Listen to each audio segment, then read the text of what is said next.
गजपति जिलार सिंगीपुर ग्राम निकटरे थिबा 6 माइल काजू जंगलरू जड़े युवती मृतदेह को उद्धार कर तेबे युवती जन को हत्या करी फिंगी दिया जाइथिबा संदेह करा जाउथबा बेले मृत युवती जनक हेउछंती आंध्र प्रदेश श्रीकाकुलम बड़दा अंचलर 36 वर्षीय जे उषाराणी। परे खबर पाई पुलिस और साइंटिफिक टीम घटनास्थल में पहुंची तदंत आरंभ करिसंती।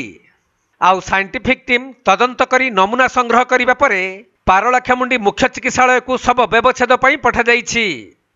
तेबे मृत युवती परिवार लोकंक ठारु मिलिथिबा सूचना अनुसार उषाराणी एवं तांको ग्रामर के गुपी मध्यरे दीर्घ दिन धरी प्रेम संपर्क रहिथिला।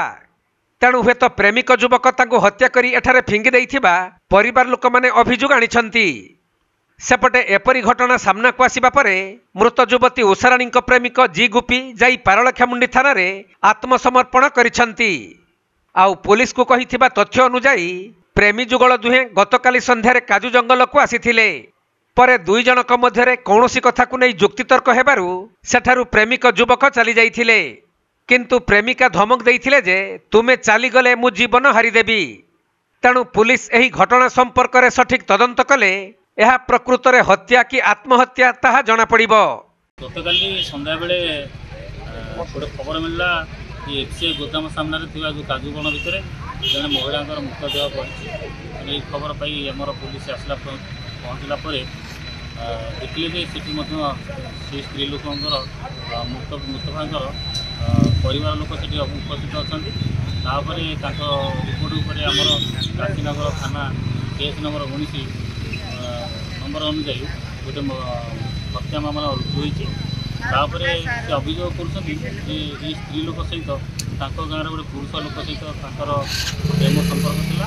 यही घटना को नहीं से हत्या करते पारती बोली अभियोग अच्छे। आम से डेड बॉडी को प्रिजर्व कर रखिलु। रात्रि आम पुलिस जगिक रही सका साइंटिफिक टीम आसला समस्त प्रोसीजर मेन्टेन कलापर बर्तमान आम रिक्वेस्ट कर पोस्टमार्टम पोस्टमार्टम रिपोर्ट आसला प्रकृत तथ्य जना पड़े। सर प्राइमरी कौन जना पड़े सर संदेह कौन कर बर्तमान सुधा सेमती कनक्लूजन आम पहुँची पारिना। पोस्टमार्टम रिपोर्ट ओपिनियन अनुसार आम जहाँ फॉलो अप एक्शन करवा किए आत्मसमर्पण कर सर ना क्या अटक रखी पुलिस खबर रिपोर्ट रे जो व्यक्ति नाम अभियोग अच्छी से व्यक्ति सुमोट निजे आसी उपस्थित